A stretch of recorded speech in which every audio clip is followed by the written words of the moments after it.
Hello and welcome back to Making Video Your Business. Today I'm joined by my friend Michelle Wright. Michelle, can you give us a bit of background about you? Bit of background. Okay, well, I'm Michelle. I am Mrs Stylewright. I'm a personal stylist, colour analyst, and I guess I could say now that I host Swish events as well. So that's me now. My background, way back in a former life, I did a fashion degree. I didn't do fashion after that for a lot of reasons. I basically looked after my kids for about 15 years and then got back into it 2.5 years ago. So, where do you find yourself in your career now? What does Mrs Stylewright do for people? I make people feel better about themselves. That's essentially it. I boost people's confidence. When you look good, you feel good. That's what I do, really. That's what it's all about. So, why did you set up your own business? What was it about working for yourself that you thought, I'm Oh, definitely going yeah. to do that? Having looked after my kids at home, stay-at-home mum, the idea of working for somebody else and sticking to somebody else's timetable, having to clock in, clock out, not be there for school plays, pickups, all the rest of it. No, that wasn't for me. I had to work for myself. I wanted to be completely flexible. That was the reason why I worked for myself. But I've always loved clothes. I've always loved people. I especially just wanted to help other women feel better about themselves. I've been down a road where I've not felt great about myself, and so I know what it's like. Have you found it hard to work for yourself? Do you think it's been a difficult process? I mean, yes, it's a pressure on your time, but if you're doing something that you love, then actually I don't mind doing it. Hmm.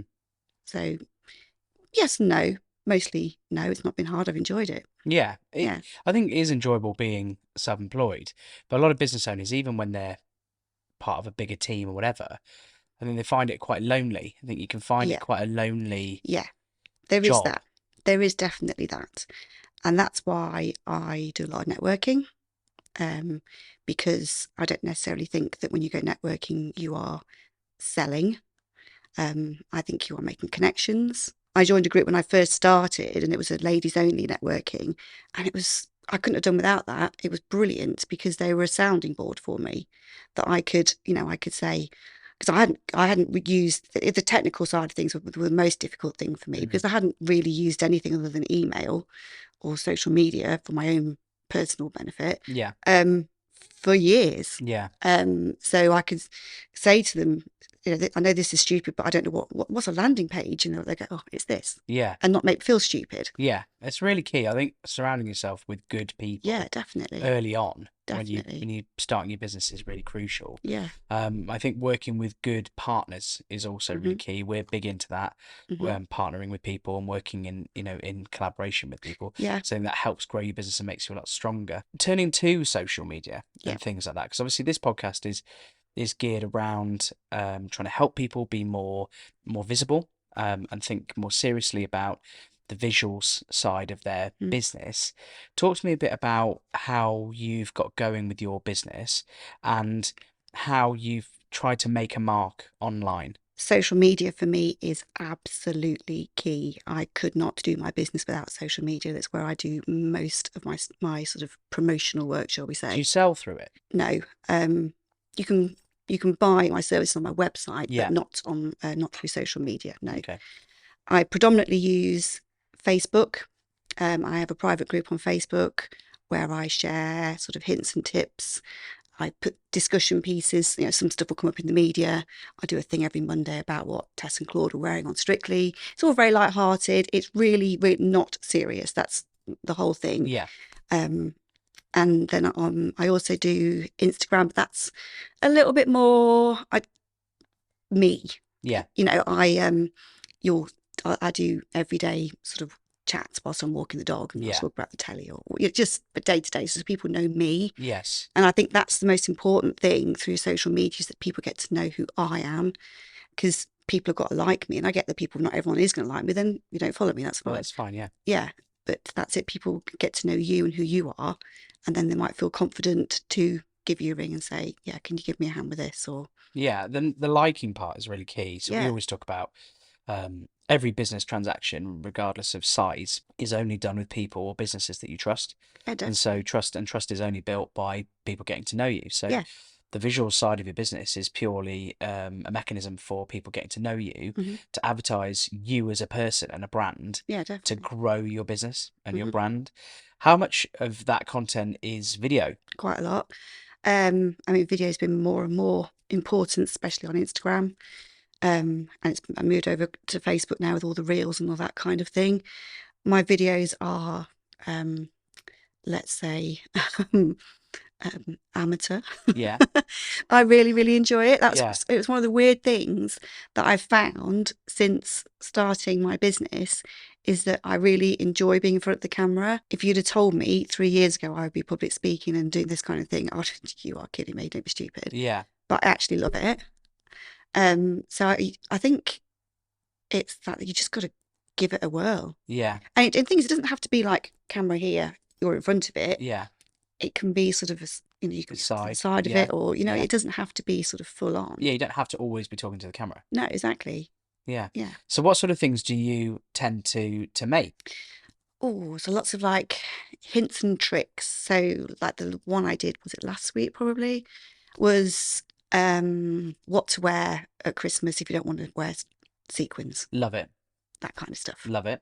So it's dead easy. So I'll just have 3 or 4 different items out of my wardrobe. I don't do big hauls from Zara or whatever. It's normally stuff that I've got. Yeah, Got quite an extensive wardrobe. yeah. And I Me just, too. yeah, Me too. that's it. Yeah, Oh, I'm yes. bland today. Where's your I shirt? know, and I thought this morning, I thought, shall I put a really smart shirt on? Shall I put a really like loud one? And I thought, I'll just wear blue. I thought I was seeing someone fashion, and I thought, you know what, I'll be less. Blue's really good for communication. Yeah. Do you know a lot about that? A little bit, yeah. So what is it about colour, do you think? Or colour is transformative. I do colour analysis. It's such a great way into getting yourself into style and getting Yes. yourself back to where you perhaps want to be. Because it's the way it makes you feel, the way it makes you look, Yeah. obviously. I mean, it's the way that I do colour isn't just about what suits your skin tone; it's all about Yes. your personality as well. Of course. So let's have a chat about that. So, if, say, for example, someone was going to go and meet someone for the first time, Yeah, they were going on a date, or yeah, they were going to get into a job interview, yeah. what colour would you advise? So for a job interview and a date are very different. Great. Let's do job interview first. Job interview, blue, Yeah? definitely blue. Why blue?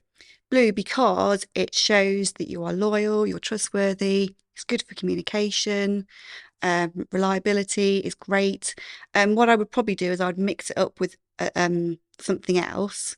Red is quite aggressive. Yes. Sometimes it's a very powerful colour, a very confident colour, Yes. but it might make people go, "Ooh, Yeah. So blue for interviews. yeah, Good to know. yeah, Next time if I ever need a job. yeah, yeah." Let's hope not. Let's hope not. Let's hope I never need a job. Exactly. A real job, you know. So yeah, and what about a date then? So a date, I mean, it depends what you want to be getting out of your date. To be Sure. fair. Okay, great. Great. So if I just want to, if I'm meeting someone for the first time and I want to make a good impression, I want people to think, oh, he's friendly, right? Yellow is definitely friendly. Yellow is a positive sunshine in a outfit colour. Nice. It's always going to make you smile. For a bit of softness, a sort of romantic sort of thing, you want to go for sort of pinks. Yeah. Blue again is always a good colour. Green's a really good colour for just sort of being harmonious and nice and calm and Yeah. that kind of Yeah. thing. As a business, what do you think visuals have done in terms of the growth of your business? Do you think they've been instrumental Yeah. in that? Oh, hugely. Hugely. People need to see me. I am my business. And because of what I do, it's all visual. It's not actually, it's a lot of it's in your head, but initially, people see you. And if they see you looking a certain way and saying a certain thing that resonates with them, then Yeah. it makes the world a difference. What do you think is most powerful for your customers? What do they say to you, that has been the most, I guess, impactful part of working with you? What do you think that is? I think it's the confidence that they feel after they've seen me. They feel really confident. Yeah. They feel seen. Yeah. So do you work with people who might have, had quite a difficult time of it, and then, they've, and it's, or sometimes people treat other people pretty badly, Oh, I do. and so as a result, sometimes people can feel a bit downtrodden and Yeah, miserable. Do you think it has that uplift? definitely. And then people, often as a result of people being not nice to them, are not nice to themselves. People speak to themselves so horribly. Yeah, Yeah, I think it's just someone that understands how they feel, and and don't think that it's frivolous, because I mean that can be the sort of, maybe people might think that, oh, it's just clothes, oh, it yeah, doesn't matter what you wear. Yeah, it kind of does actually, because it makes you feel a certain way. So actually, it's really important, because actually what you wear, what you put on in the morning, says something about you without you having to say a word. yeah. So actually, you want to know what you want to say and say the right thing. I guess some of the most important people, not necessarily important, but most successful people Mm. in the world, they focus quite heavily on what they wear. If you Mhm. look at someone like Steve Jobs Yeah, or Mark Zuckerberg, for yeah, example, they wear the same thing. yeah, And I've got a client as well, a chap called Mark Burgess. He's got a big digital company in London, and he's normally in jeans, um, and he wears a black t-shirt. yeah. And so the thought process for him in the morning isn't what am I going to wear. He knows exactly what he's going to wear. He's got his He's got uniform. his uniform, and Mhm. that, it's comfortable, and he's got mixes of clothes and different brands of black Mm. t-shirt, Hugo Boss and Ralph Lauren and, Mhm. whatever, right? But he doesn't have to think about what he's wearing, and that's quite key for people at the very, very top of their Yeah. game, because it's one less decision. And I guess with Steve Jobs, it feels more funky. If he'd been in a suit trying to sell the iPhone, you wouldn't have thought, oh, Well, he's kind of. it's all a bit stiff, isn't it? It's all a bit stiff, yeah. Yeah. That's right, and that's why I think we do loads of work in property, and most agents we know stop wearing ties. Oh God, yeah. They wear a shirt and they wear a suit, but they don't wear a tie. It's much more approachable. My husband's a lawyer, and he, pre-COVID, always suit, shirt, tie. Yeah, Not so much now. Do you know, I often see these things, often in social media, of like lists of things that you should and shouldn't wear, or things that you should have in your wardrobe. And I hate them with a passion, because there's no shoulds, no should nots. You wear what you want to wear, what makes you feel good, what you love. And that's yeah, my big advocate. It doesn't have to be particularly on trend or anything like that, because like skinny jeans, for example, supposedly not fashionable at the minute. Rubbish. yeah, If you love them, wear them. Yeah, you've got to feel like you. That's the most important thing, because if you don't feel like you're gonna spend all day feeling out of sorts. yeah. I mean, I'm loving the '90s revival at the minute. Oh God, yeah. Mate, I'm loving it. I'm loving the '90s revival. Loving the cargo pants. Yeah, cargo pants are Mate, good. they're back. When you start making video content, what would your advice be? So I ask all our guests to give sort of 3 tips for people who are making content or starting to make content. Keep it short. Don't worry about it. Just relax. Don't make a script. Just say it. Natural. I think my biggest tip is just do it. Yeah. Michelle, thank you so much for your time. I really appreciate you coming to see us. Oh, it's been great. Thank you. And I wish you every success. Thank you.